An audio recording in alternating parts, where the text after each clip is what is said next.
नमस्कार दोस्तों, आप सभी का स्वागत है आपके अपने यूट्यूब चैनल बॉटनी बाय क्रांति सिंह में। आज के लेक्चर में हम लोग BSc first year biology unit 4 immunoglobulins and immune response के बारे में अध्ययन करेंगे। इसमें हम लोग इम्यूनोग्लोब्यूलिन्स, एंटीजन्स और एडजुवेंट्स के बारे में अध्ययन करेंगे इस लेक्चर में। ये लेक्चर फर्स्ट है।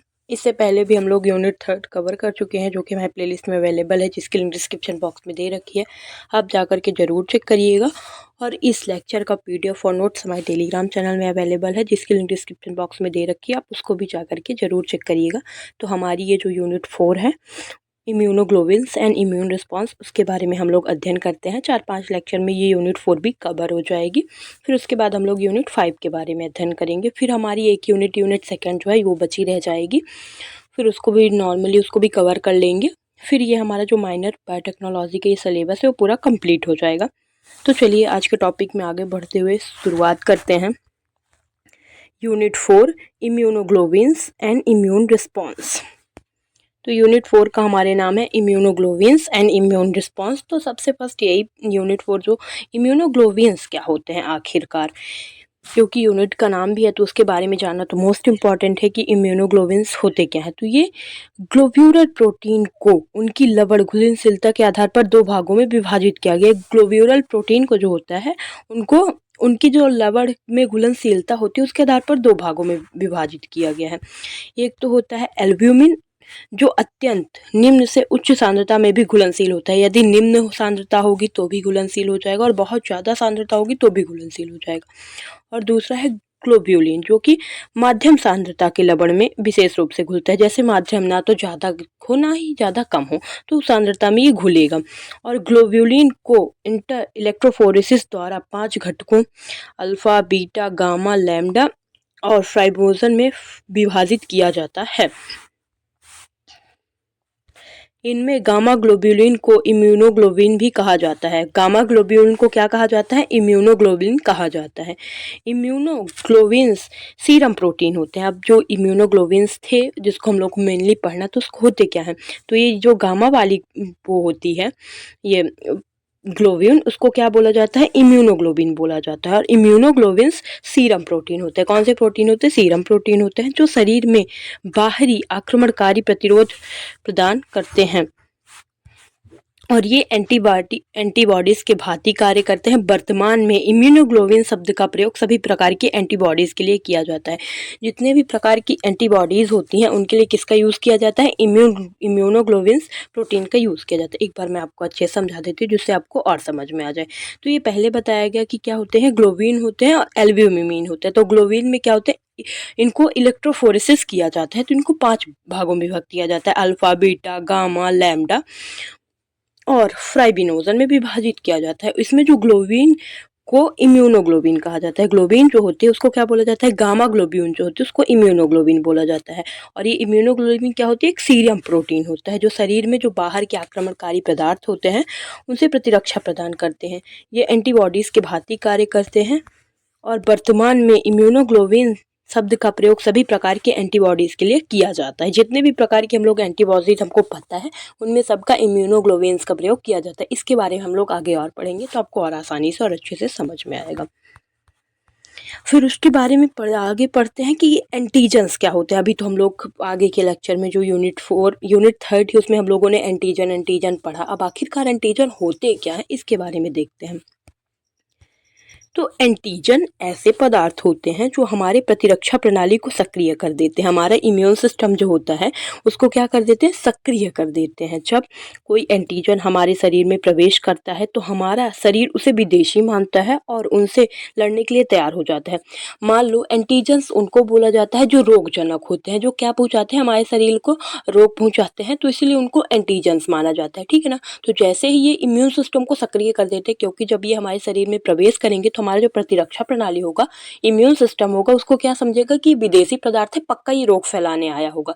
तो हमारा क्या होगा? इम्यून सिस्टम एकदम सक्रिय हो जाएगा, तेजी से एंटीबॉडीज बनाने लगेगा उसके खिलाफ, जिससे उसको मार करके वो भगा दे एंटीजन्स को। तो यही प्रक्रिया हो जाती है एंटीजन्स में। फिर एंटीजन आमतौर पर बाहरी पदार्थ होते हैं, जैसे बैक्टीरिया हो गया, वायरस हो गया या अन्य सूक्ष्मजीव। ये हमारे शरीर में एंटीबॉडी नामक विशेष प्रोटीन के उत्पादन को उत्तेजित करते हैं। हमारे शरीर में कहाँ एंटीबॉडी का उत्पादन होता है, तो ये किस कारण से होता है? एंटीजन्स के कारण ही होता है, जो कि एक बाहरी पदार्थ होते हैं, लाइक बैक्टीरिया हो गया, वायरस हो गया या फिर अन्य सूक्ष्मजीव। फिर ये एक और टॉपिक है, ये बहुत ज़्यादा पूछा जाता है, आपको अति लघुत्तरी में पूछ सकता है कि एंटीजेनिसिटी क्या होती है। एंटीजेनिसिटी क्या होती है? तो कोई पदार्थ कितना प्रभावी रूप से एंटीबॉडीज़ के उत्पादन को प्रेरित कर सकता है। जितने अधिक एंटीबॉडी एक पदार्थ प्रेरित कर सकते हैं, उसकी एंटीजेनिसिटी उतनी ही अधिक होती है। जैसे कि मान लो एंटीजन्स है, तो एंटीजन्स में क्या क्षमता पाई जाती है? एंटीजेनिसिटी की क्षमता पाई जाती है। तो जो पदार्थ जितना तेजी से हमारे शरीर में जो एंटीबॉडी बनती है, उतना तेजी से एंटीबॉडी का निर्माण करने में, सक्रिय करने में सक्षम होगा, उसकी एंटीजेनिसिटी उतनी ही अधिक होगी। यही होता है एंटीजेनिसिटी। फिर एंटीजन्स में अधिकांश प्रोटीन, लेकिन कार्बोहाइड्रेट, डीएनए, आरएनए, वसा और वायरस के कण भी एंटीजन्स हो जाते हैं। तो एंटीजन्स मुख्यतः किसके बने होते हैं? प्रोटीन्स के बने होते हैं, लेकिन कुछ कुछ कार्बोहाइड्रेट्स के भी होते हैं और कुछ डीएनए, आरएनए, वसा और वायरस कण के भी हो सकते हैं। Antigen high molecular weight substances, एक सेकंड सॉरी, ये मेरे से बोलते नहीं आ रहा है, आप लोग इसको पढ़ लीजिएगा। सब्सटेंसेस, ये ठीक है, सॉरी इसके लिए। सब्सटेंसेस होते हैं, इनका मतलब ये कण होते हैं जिनका मॉलिक्यूलर वेट जो होता है वो बहुत ज़्यादा होता है। इनमें क्या होता है? मॉलिक्यूलर वेट इनका बहुत हाई होता है। इनका मॉलिक्यूलर वेट साधारणतः 5000 से अधिक का होता है, ठीक है ना। तो 5000 से अधिक का इनका मॉलिक्यूलर वेट होता है। और फिर एंटीजन्स के लक्षण क्या होते हैं? तो आकार इनका क्या होता है? एंटीजेंसिटी मॉलिक्यूलर वेट पर निर्भर करती है। और जो एंटीजेंसिटी हम लोगों ने पढ़ा कि जैसे कौन कितना सक्रिय रूप से एंटीबॉडी को सक्रिय कर सकता है, कितना प्रभावी रूप से, तो उसकी एंटीजिटी क्षमता कहलाती है। तो एंटीजेंसिटी जो होती है किस पर निर्भर करती है? मॉलिक्यूलर वेट पर निर्भर करती है। साधारणतः 10,000 से कम मॉलिक्यूलर वेट वाले मॉलिक्यूल्स को कमजोर इम्यूनोजेनिक माना जाता है। जिनका वेट 10,000 से कम होता है उनको क्या माना जाता है? कमजोर माना जाता है। फिर क्या होता है? फॉरेनेसिस होती है। इम्यून सिस्टम केवल बाहरी पदार्थ के खिलाफ प्रतिक्रिया करता है। इम्यून सिस्टम केवल बाहरी पदार्थ के ही खिलाफ प्रक्रिया करता है, क्योंकि यह अपनी सेल्स और बाहरी पदार्थों के बीच अंतर कर सकता है। इम्यून सिस्टम को भी पता है कि हमारी ही सेल्स है और कुछ जो बाहरी प्रक्रिया होंगी, बाहरी सेल्स होंगी, उन्हीं के खिलाफ वो प्रक्रिया करता है, ठीक है। पर कुछ कुछ केसेस में हो जाता है कि हमारा इम्यून सिस्टम कभी कभी रोगों के कारण अपनी स्वयं की सेल्स को मारने लगता है, लेकिन वो मोस्ट ऑफ चांस वो पहचानता है कि हमारी सेल्स है और वो बाहरी सेल्स है। और एंटीजेंसिटी की क्षमता इस बात पर निर्भर करती है कि बाहरी पदार्थ कितना बाहरी है। फिर थर्ड आ जाएगा टिश्यू एंजाइम्स के प्रति सेंसिबिलिटी। केवल वे पदार्थ जो शरीर द्वारा मेटाबोलाइज्ड किए जा सकते हैं और टिश्यू एंजाइम के प्रति संवेदनशील होते हैं, एंटीजन्स के रूप में कार्य कर सकते हैं। ऐसे पदार्थ केवल एंटीजन्स हो सकते हैं जो क्या कर सकते हैं? मेटाबोलाइज्ड कर सकते हैं और एंजाइम के प्रति संवेदनशील होते हैं, एंटीजन के रूप में कार्य करते हैं। फिर रासायनिक संगठन और संरचना। तो अधिकांश एंटीजन प्रोटीन्स के, न्यूक्लियोप्रोटीन्स के, लिप्टोप्रोटीन्स के, ग्लाइकोप्रोटीन या लार्ज पॉलीसेकेराइड के हुआ करते हैं। इन सब के बने होते हैं। कैप्सूल, सेल वॉल्स, फ्लैजिला, पीली और बैक्टीरिया के टॉक्सिन्स, बैक्टीरिया कोट, सेल सोरोफिस में ये माइक्रो ऑर्गेनिल्स के विभिन्न भाग होते हैं जो एंटीजन के रूप में कार्य करते हैं। कुछ कुछ इनके भाग होते हैं जो माइक्रो ऑर्गेनिल्स के रूप में कार्य करते हैं। फिर इनकी संरचना कैसी होती है? तो एंटीबॉडी द्वारा एंटीजन के संपूर्ण सरीफोस को आइडेंटिफाई नहीं किया जा सकते। हमारी जो एंटीबॉडी होती है वो एंटीजन का जो पूरा भाग होता है उसको आइडेंटिफाई नहीं करती है, केवल एक स्पेसिफिक क्षेत्र होता है, एक विशेष क्षेत्र होता है, क्योंकि उनके द्वारा केवल एंटीजन के डिटरमिनेंट नामक एंटीजन सरफेस को स्पेसिफिक एंजाइम्स के रूप में पहचाने। एक एंटीबॉडी में एंटीजन्स में एक क्षेत्र पाया जाता है, एक विशेष क्षेत्र पाया जाता है जिसे क्या बोला जाता है? डिटर्मिनेंट। उसी को केवल एंटीबॉडी पहचान सकती है और अन्य क्षेत्र जो होते हैं एंटीजन को, उसको एंटीबॉडी नहीं पहचान सकती है। यहाँ पर ही संरचना में बताया गया है। फिर ये आखिरकार डिटर्मिनेंट्स क्या होते हैं? तो एंटीजन के विभिन्न भाग जिन्हें एंटीबॉडीज पहचानते हैं, जिसे एपिटॉप्स भी कहा जाता है। एंटीजन का सबसे ऊपरी भाग जहाँ एंटीबॉडी उसको पहचानते हैं, जिसको हम लोग एपिटॉप्स बोलते हैं, उसी को क्या बोला जाता है? डिटर्मिनेंट्स क्षेत्र बोला जाता है। एंटीजन के विभिन्न डिटर्मिनेंट्स हो सकते हैं, इसलिए विभिन्न एंटीबॉडी की आवश्यकता होती है। तभी इस एंटीबॉडी को देख लेते हैं हम। ये पूरा एंटीजन है, ठीक है ना। ये सारे कुछ क्षेत्र हो गए, इसको ये पूरे क्षेत्र हैं, ठीक है ना। और यहाँ पर क्या होता है, एंटीजन बाइंडिंग होता है, क्योंकि ये क्या होता है, डिटरमिनेंट्स क्षेत्र होते हैं, ये डिटरमाइंड्स होते हैं। तो इन्हीं को पहचान कर एंटीबॉडी और एंटीजन का बाइंडिंग हो जाता है। ये तो पूर्ण एंटीबॉडी है। एक चीज ये भी आप देख लीजिए कि ये क्या है, ये पूर्ण एंटीबॉडी है। लेकिन कुछ कुछ जो होते हैं हेप्टॉन मॉलिक्यूलर भी होते हैं और कैलियर मॉलिक्यूलर, जब ये दोनों मिलते हैं तो पूर्ण एंटीबॉडी का निर्माण होता है। कुछ एंटीबॉडी तो पूर्ण एंटीबॉडी होती है, लेकिन कुछ एंटीबॉडी क्या होती है, हेप्टॉन मॉलिक्यूलर के रूप में होती है और कैलियर मॉलिक्यूलर। जब ये दोनों मिलेंगे तो फिर कंप्लीट एंटीबॉडी का निर्माण होता है।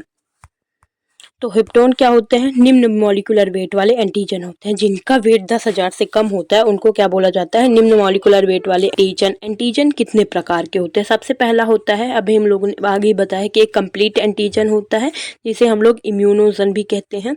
ये उच्च आणविक भार वाले प्रोटीन होते हैं। इनका जो आणविक भार होता है, मॉलिक्यूलर वेट होता है, वो 10,000 से ज़्यादा होता है, 10,000 होता है। ये स्वयं ही इम्यून रिस्पॉन्स को उत्पन्न करवाने में सक्षम होते हैं। ये जो जब एंटीबॉडी मतलब ये हमारे शरीर में प्रवेश करेंगे तो हमारा जो इम्यून रिस्पॉन्स करता है ये स्वयं उत्पन्न करा सकते हैं, ये जो कंप्लीट एंटीजन होते हैं। लेकिन जो हेप्टॉन होते हैं, क्या होते हैं, जिनका मॉलिक्यूलर वेट 10,000 से कम होता है, उनको क्या कहा जाता है, हेप्टॉन कहा जाता है। हेप्टॉन का मॉलिक्यूलर वेट निम्न होता है, जो स्वयं इम्यून रिस्पॉन्स को इंड्यूस नहीं करा सकते, असमर्थ होते हैं। हेप्टॉन फिर कैरियर मॉलिक्यूल से जुड़ करके फिर उसके बाद वो रिस्पॉन्स करते हैं, उसके बाद वो कंप्लीट एंटीजन्स बनते हैं।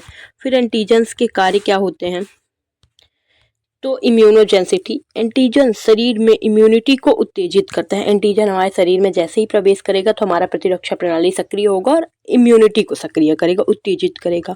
और एंटीबॉडी या इम्यून सेल्स बनाने में मदद करता है, ठीक है। फिर सेकेंड है कि एंटीजन इम्यून सिस्टम द्वारा पहचाना जाता है। एंटीजन जो बाहरी पदार्थ होता है इम्यून सिस्टम द्वारा पहचाना, जो एंटीबॉडी या टी सेल्स के माध्यम से होता है। हमारी एंटीबॉडी होती है और जो टी सेल्स होती हैं वही एंटीजन्स को पहचानती हैं। जब एंटीजन शरीर में प्रवेश करता है तो उसे इम्यून सिस्टम पहचानता है और उसके विरोध कार्य करता है। और एंटीजन्स लिम्फोसाइट को सक्रिय करती है। हमारी जो वी लिम्फोसाइट्स होती हैं और टी लिम्फोसाइट्स होती हैं उसको भी एंटीजन सक्रिय करता है। फिर ये भी कभी कभी छोटे छोटे उसमें पूछ लिया जाता है कि एडजुवेंट्स क्या होते हैं। एडजुवेंट्स क्या होते हैं, ये अति लघु उत्तरीय प्रश्न में आपको पूछ सकता है। तो एडजुवेंट्स एक ऐसा पदार्थ होता है जो एंटीजन की इम्यूनोजेंसिटी को बढ़ाता है। तो एक ये बाहरी पदार्थ होता है जिसको लैब वगैरह में यूज़ किया जाता है, जिससे एंटीजन्स की क्या होती है, इम्यूनोजेंसिटी, जो कि हम लोग पढ़ चुके हैं। इम्यूनोजेंसिटी एंटीजन की वो क्षमता होती है जिससे वो एंटीबॉडी को सक्रिय कर सकता है। और जितने जो भी एंटीजन है उसमें जितनी इम्यूनोजेंसिटी है, जितना वो, एक सेकंड आपको मैं कंफ्यूज नहीं करती हूँ, अच्छे से समझाती हूँ, ठीक है।